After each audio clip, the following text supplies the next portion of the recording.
Después de acceder a la página de TikTok Studio, busca el botón Smart Split en el menú de herramientas de la izquierda. Una vez allí, selecciona o arrastra el vídeo que quieres transformar, pero ten en cuenta que debe pesar menos de 30 GB y durar al menos 1 minuto y como máximo 1 hora. TikTok te permite elegir las características de tu vídeo.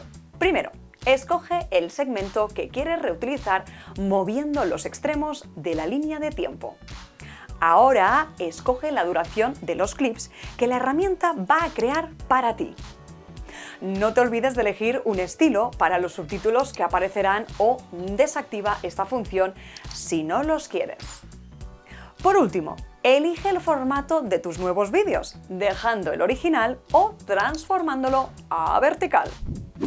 Y listo, TikTok te ofrece varios clips dependiendo del segmento de tu vídeo original que hayas seleccionado y la duración deseada de los vídeos resultantes. Ahora puedes publicarlo, descargarlo e incluso seguir editándolo. En este último caso, se abrirá una ventana donde podrás modificar la línea de tiempo, la apariencia de los subtítulos y su contenido, por si hubiera alguna errata, y volver a elegir la relación de aspecto del vídeo. Cuando hayas terminado, clica en Guardar. Se almacenarán en el centro de proyectos para que los uses cuando quieras.